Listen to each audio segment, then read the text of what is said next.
is a Volvo HU-800 unit. That's a CD radio unit. It has a really nice sound compared to the base HU-600 unit, even though you don't change any speakers. If you use the same amplifier, this one sounds so much better. My problem is that it skips like crazy.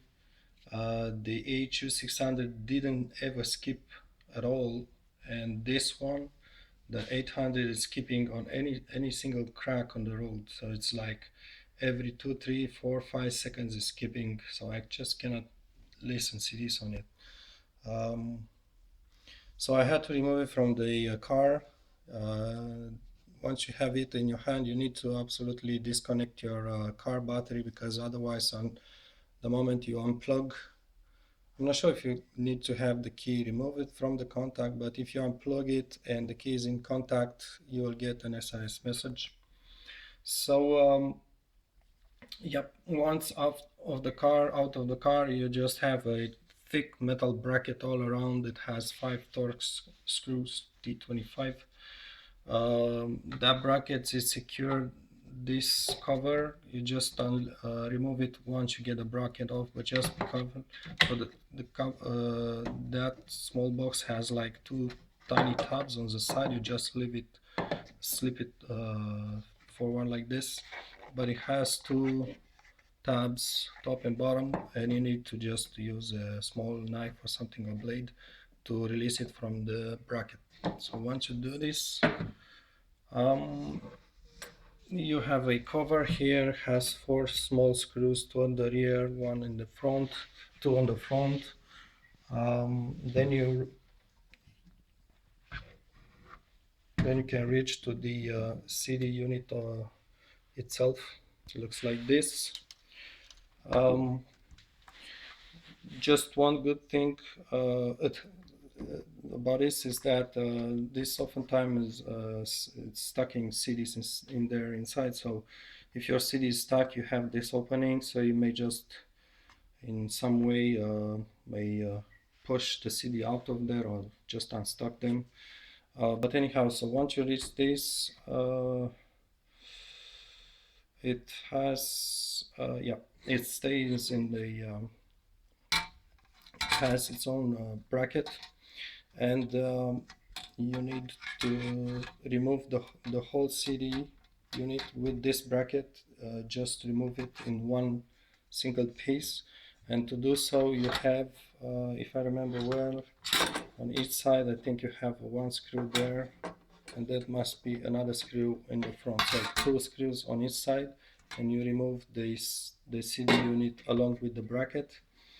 And then you get to the main problem. Actually, you may want to remove the CD unit from its bracket. You just need to remove 2 screws. That I think it's, oh, there's one, and maybe there's another one in the front, and the rear one, there's 2 of them. So you just undo those 8 screws, 4 on each side. When you do so, just a few steps before you remove that stuff. When you pull all the CD unit and the bracket, you will find it a little bit hard to remove it from the radio unit. Here in front, it's just it gets a little bit stuck on each side, the whole bracket with the CD unit in there. So it still has only 2 screws on each side, but you still find it hard to remove it from this end, the front end. So just shake it a little bit, play with it a little bit, lift it a little bit, and finally it will go out. It doesn't have any more brackets. So anyhow, so once you remove all those 8 bolts, 4 on each side, you get to remove this guy. It has 4 supporting springs. Careful not to undo those springs, which are used for the functioning of the CDs inside. So it has 4 supporting springs, 2 on each side, and then you have those, and that's, I believe that's the main issue. Sorry, the video takes a little bit longer, but I just want to figure out what was the steps I did. It has 4 dampers like this. It's like rubber dampers. I'm pretty sure these guys are worn. They are just slide in, so just crush them and slide them towards the interior of the bracket. So that's how you free them.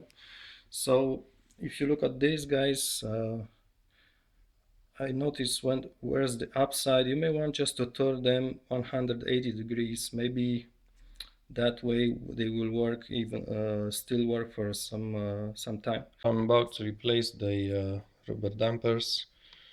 I will just replace the springs, put back the 4 springs and dampers, but the dampers, if you can see from the picture, you notice all 4 are just aligned them. The center is kind of closer to this side, which was the bottom of the radio, if you look carefully. So basically it's because the radio was pushing downwards like this. It came to be worn on this side. So what I'm going to do is just flip it, twist it or turn it at 180 degrees, just upside down actually. Just look into which side is more crushed to put it upside now. So then I hope when the radio will push like this downwards, this will absorb much better vibrations and stuff. So I'm gonna put it back, and just with the 4 original springs, hopefully it's gonna work. Also notice how I attached the 4 springs on the side. So I skipped the upper ear of the spring. I actually inserted the hook into the first I don't know, first round of the spring. Do not stretch them, that's important. Same here. You notice it's attached a little bit, not on the higher ear, but just on the first round here. The reason for this is that because the springs just sag a bit with time, also the rubber mounting sag. Well, at the end you want the pin from the CD unit to sit about right in the middle of the mounting, rubber mount. So you may want to attach the springs a little lower so as this pin needs to sit like this. When you probably remove it the first time, you'll notice the pin will be more like this, crushed. That's not good. That's what makes the CDs to stuck and also to skip. So that guy must be sitting right like this in the middle, where it can shake back and forth, forward, up and down, and take the absorber here. That's in that position can take the vibrations properly. If it's sagging like this, it won't take the vibrations. But to make it sit in the center, I did turn that rubber upside down 180 degrees, but also I did attach the springs. This one, it's a bit stretch, is not good, so don't pull on it. So just attach it, maybe one spline like this. I'm not sure the word spline is proper. Not too many. I found mine with the first one, just under the first round like this, horizontal round. It's just fine in the middle here. That's pretty important too. When you place back the CD unit, this is the front of it with the CD ejects. You notice there's a like an edge here, all on all the side here, and that guy must fit there. So the edge must go like this and fall over this metal plate. So this is why it's hard to push back the CD unit, because it gets stuck in here, but actually it must be slide over that plate here. So before getting the CD assembly unit back in there, undo these bolts. There's one on each side. These guys, undo them to slide that thing in. That's how it looks inside. You may want to look from the rear of the unit, and you want to slide that, I cannot see it here properly, is right there. You want to slide that edge over the metal bar I told a few seconds ago. Okay, so this is how it works now. Fixed the radio dampers. This is a very bad thread here,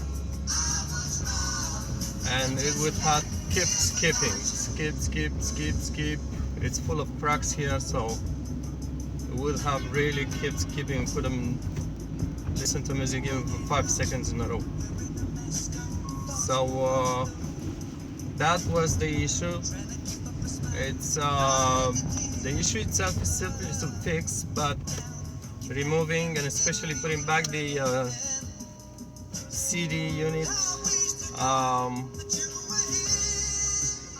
it's very awkward. It's as I shown in a video, when I put back the CD unit inside the its frame, its chassis, I had a lot of trouble get the screw holes aligned. I'm not even sure, you see, it doesn't really skip at all, even the largest bumps. So back to the subject, I had a lot of trouble aligning the screw holes. It's very hard to figure out how it goes in there. But if you can go past that, it's really fixing the issue of skipping. And yeah, I don't think there's any alternatives to this, because all used radio units will do the same. Buying a new one is crazy expensive, and using the aftermarket unit also needs money, and you will have limited functionality on the steering wheel. So anyhow, it really was the dampers and the springs who were sagging, and the CD unit was much closer to the chassis because of that, and was at any slightest vibration or street crack would touch to the chassis. So this would be a hard touch, so of course the CD player was skipped at that moment. So make sure the when you put back the dampers and the springs, as I showed in the video, you need to make sure the CD unit itself is perfectly centered on all four corners, so the distance to the chassis is equal and as it was designed for the beginning. So yeah, that's a very nice fix. Otherwise the CD unit wouldn't be usable at all. The radio yes, but not the CD unit.